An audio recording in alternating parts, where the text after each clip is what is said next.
Gualemo periode 2019-2024 masa persidangan kedua tahun 2023. Mengawali rangkaian reses pada siang hari ini, marilah sama-sama kita awali dengan sama-sama membacakan basmalah. Bismillahirrahmanirrahim. Diawali pengantar kata oleh yang terhormat Bapak Kepala Desa Manado. Bapak kami persilahkan. Warahmatullahi wabarakatuh. Yang terhormat Ketua DPRD Kabupaten Gualemo, yang saya hormati Ketua Komisi 3 DPRD Kabupaten Gualemo Pak Wahidin Muridu dan seluruh jajaran staf Sekretaris DPRD Kabupaten Gualemo, yang saya hormati Bapak Kepala Desa Putih yang alhamdulillah sempat hadir bersama kita juga, dan Pak Nolivia dari Duta Digital Kabupaten Gualemo, serta seluruh Bapak dan Ibu tamu undangan yang saya cintai, yang mewakili sampai ke tingkatan parlemen untuk dipercayakan oleh rakyat melakukan agenda reses yang kita sebut sebagai tempat curhat bagi warga masyarakat yang khususnya ada di Desa Manado, sebagai sebuah konsep di mana masyarakat bisa menyampaikan secara langsung kepada bapak-bapak yang kita wakilkan. Dan alhamdulillah pada kesempatan siang hari ini di Desa Manado itu sudah ditetapkan oleh Ketua DPRD sebagai satu titik lokasi reses, dan terbukti kemarin setiap agenda reses itu pasti ada program yang sudah pasti akan diperjuangkan. Contohnya jalan lingkar SMA dan SMP sempat direalisasi pada waktu hasil reses di depan kemarin. Jadi alhamdulillah agenda reses ini walaupun hanya kita lihat seperti forum musyawarah biasa, tetapi ini sangat luar biasa, bisa mengakomodir semua kepentingan-kepentingan rakyat untuk bisa disampaikan dan diperjuangkan. Baik, itulah tadi pengantar kata oleh Ayahanda Kepala Desa Manado. Selanjutnya kita ikuti bersama serap aspirasi ke penyampaian program-program kerja tahun 2023 oleh yang terhormat Ketua DPRD Kabupaten Gualemo Bapak Haji Karyawan Eka Putra Noho Esos, dipersilahkan. Assalamualaikum warahmatullahi wabarakatuh. Salam sejahtera untuk kita sekalian. Selamat siang menjelang sore. Yang saya hormati Ayahanda Kepala Desa Manado Putih yang sempat hadir, yang saya hormati Ketua Komisi 3 Bapak Wahidin Muridu. Beliau ini anggota DPRD Kabupaten, tapi di pemilihan 2024 akan mencalonkan diri menjadi anggota DPRD Provinsi Gorontalo. Karena melalui pemikiran dan mimpi-mimpi keluarga, beliau ingin mengabdikan diri di DPRD Provinsi Gorontalo. Yang saya hormati, sini juga ada Pak Nolivia. Beliau ini dulu calon anggota DPRD PD Perjuangan, tetapi sekarang beliau tidak mencalonkan lagi karena beliau menjadi koordinator kabupaten Duta Digital. Jadi ini Pak Noldi, jadi ada beberapa desa itu Pak Noldi yang berkunjung dan aspirasi dari masyarakat itu Pak Noldi yang. Kemudian di sampingnya ada Pak Fred Daniel, ini juga kader PDI, ini juga calon kabupaten Dapil Satu San Yaku, Pak Yan Darwin Mile, Pak Yan Tuna, Pak Alwin juga janjian dengan saya mau datang. Saya telepon tidak diangkat. Yang saya hormati para tokoh masyarakat dan hadirin yang saya muliakan. Sebagai umat yang beragama, patutlah kita memanjatkan puji syukur kehadirat Allah Subhanahu wa Ta'ala atas rahmat dan nikmatnya diberikan kepada kita sekalian. Aspirasi disampaikan pada waktu itu, dan syukur alhamdulillah tadi sudah disampaikan jalan SMP 1 dan SMA dan SMP itu sudah. Kemudian ada juga untuk sekolah SMP itu alat peraga, kemarin juga saya sudah serahkan, itu yang ada di desa Manado ini. Dan untuk tahun ini itu ada di desa Karuyan, desa Pontolo, desa Karuyan menuju Putih, itu juga untuk tahun ini. Kalau kemarin desa Pak Jody ini ada beberapa mendapatkan bantuan yang namanya bioflok ikan lele, kemudian tenda. Kalau tidak salah juga di sini ada bioflok ya Pak. Bioflok ini kelompoknya Pak Pikers. Tahu Pak Pikers? Pak Pikers itu tidak sama-sama dengan saya, beda partai, dia Demokrat. Tapi kenapa saya memberikan bantuan? Karena saya tidak melihat warna. Ketika kelompok itu membutuhkan harus diberikan. Di Tabulu Selatan juga ada.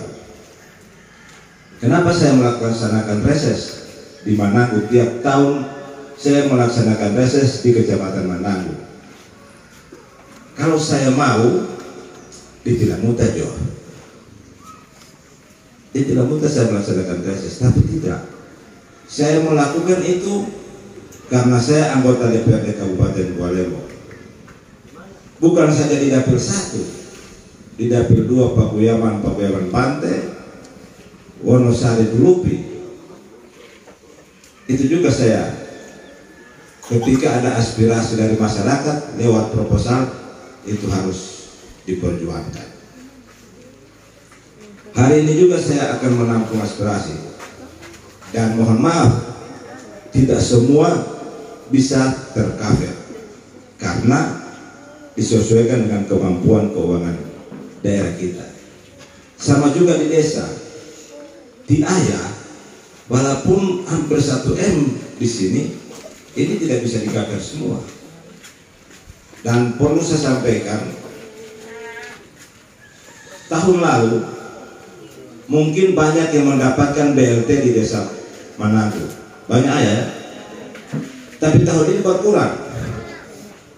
Tahun ini berkurang. Kenapa berkurang? Ini juga saya harus jelaskan kepada masyarakat, sehingga jangan menyalahkan pemerintah desa, jangan menyalahkan Ayah. Kenapa tahun lalu dia meningkat penerima BLT? Karena ketika kita COVID, datang COVID itu APBD itu dipangkas, kena refocusing. Vertikal di kepolisian, di kejaksaan itu juga dipangkas. Anggaran dipangkas itu untuk apa? Untuk pembiayaan, pembelian vaksinasi, dan macam-macam. Kemudian pada waktu itu orang tidak bisa keluar kena lockdown, maka orang tidak bekerja, maka oleh pemerintah pusat uang itu diberikan kepada mereka. Tambahan BLT, ada sopir mendapatkan itu, ada UMKM, ada kali orang kaget, kenapa saya dapat padahal tidak. Ini bentuk kepedulian pemerintah terhadap rakyat. Kalau suka mau BLT semua, berdoa supaya ada COVID. Mohon dong. Nah, oleh sebab itu jangan sampai COVID datang kemarin kita mendapatkan BLT kemudian COVID ada tersiksa. Lebih baik tidak dapat BLT, yang penting COVID tidak ada, kita bisa mencari, kita bisa bekerja. Nah, saya tiap datang di Manado ini saya undang semua kepala desa. Walaupun saya tidak berhadapan langsung dengan masyarakat, di mata kepala desa itu saya bisa melihat bahwa inilah rakyat yang ada di desa Bendungan, bahwa inilah rakyat yang ada di desa Butir, ini adalah rakyat yang ada di desa Pontoro. Tetapi ketika saya melihat desa, kepala-kepala desa itu, saya akan melihat itu masyarakatnya seperti apa. Tetapi hari ini di Mananggu ini ada beberapa kepala desa, cuma kecuali kepala desa satu yang kurang bertemu dengan saya, Pak. Jadi saya tidak bisa melihat rakyatnya. Tapi insya Allah ke depan di desa itu ada calon dari ini bisa tampil, sehingga kita harus sama-sama membangun desa, kita harus sama-sama membangun kecamatan, kita harus sama-sama membangun kabupaten, sehingga reses ini wadah. Kalau kemarin ada yang namanya musrembang tingkat kecamatan sudah dilaksanakan. Yang hadir apa? Yang hadir hanya kepala desa, tokoh masyarakat, dan aparat desa. Ada yang dari desa perwakilan. Tetapi kalau reses semua masyarakat bisa hadir. Mau bahas Gorontalo jangan mau lihat ya. Untuk ibu-ibu, bagaimana mengupayakan untuk dapat usaha open bompo talianas kuning sudah banyak di sini. Paya-paya mahal ada galio. Untuk itu kebetulan ada bapak sini, mungkin melalui kepala desa. Saya tidak minta banyak untuk membantu karena saya pribadi tidak ada doi, kurang doi, hanya pas-pasan. Dia cuma 250.000 Pak untuk masing-masing yang menjual nasi kuning. 250.000. Tidak perlu sampai 500 karena saya hitung beras 5 liter kali 12.000 berapa, sudah ada 60.000. Yang mau dibeli baru ikan. Cuma itu mungkin modal besar 250.000 per satu tempat buat jual nasi kuning. Kan gila Pak, barasa ini rasa barasa. Karena kalau pengakuan kehial kira-kira hanya demikian. Untuk UMKM, di UMKM itu kalau tidak salah di sini juga sudah masuk. Nanti di ayah data-data UMKM itu berarti ayah itu sudah ada UMKM itu. Ya. Untuk masyarakat itu. Kalau mengacu di situ Pak, yang jelas mesti di daftar BDT. Oh iya. Basis terpadu. Iya. Kalau misalnya yang lain belum masuk. Iya, yang lain tidak. Ya. Sedangkan yang saya minta cuma 250. Daripada mau galang mesti malam itu kok. Malam datang monggo tadi.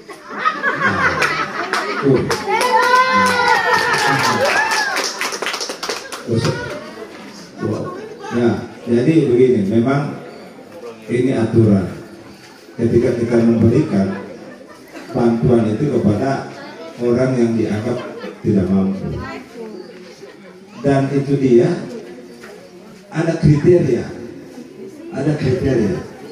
umpama kau tidak lebih, ketika dilihat di rumah ini tidak layak mendapatkan karena dilihat di rumah. Tapi ada rumah yang besar begini, mereka mendapatkan bantuan karena apa? Ternyata rumah itu bawah muda, terawat itu sampai berapa kakak, pendapatan mereka tiap bulan hanya berapa, per hari berapa. Itu ada kriteria, hitungannya. Sehingga pemerintah memberikan bantuan itu tidak asal memberikan begitu. Kalau salah, maka masuk penjara. Kayak saya umpama ada memberikan bantuan, ini anggaran pemerintah daerah, anggaran negara, kemudian itu salah, saya yang kena. Jadi ketika kita memberikan juga harus. Tapi kalau yang disampaikan tadi mau gaya kampanye betul itu tambah demo. Mau pikir apa saja emosi, kalau emosi saya 250 kali berapa? Mau saja emosi. Emosi saya tidak. Karena apa? Saya tidak mau mengajarkan seperti itu. Saya tidak mau mengajarkan seperti itu. Karena apa?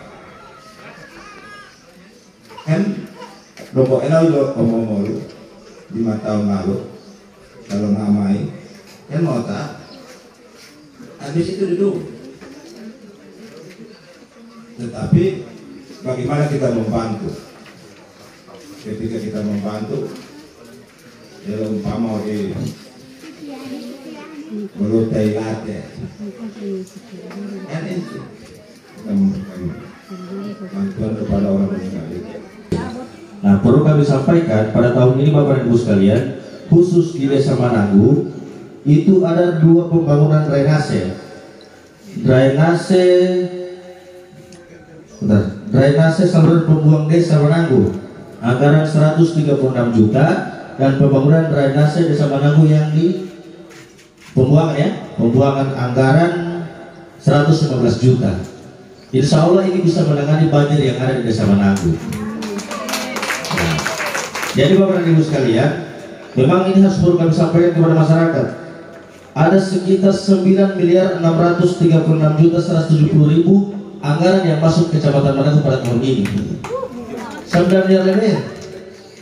Oleh sebab itu Bapak dan Ibu sekalian, untuk khusus Desa Mananggu itu ada kurang lebih 400 juta lebih yang masuk ke Desa Mananggu. Itu dalam bentuk pembangunan drainase yang ada di 2 lokasi yang telah ditentukan oleh Pak Kepala Desa.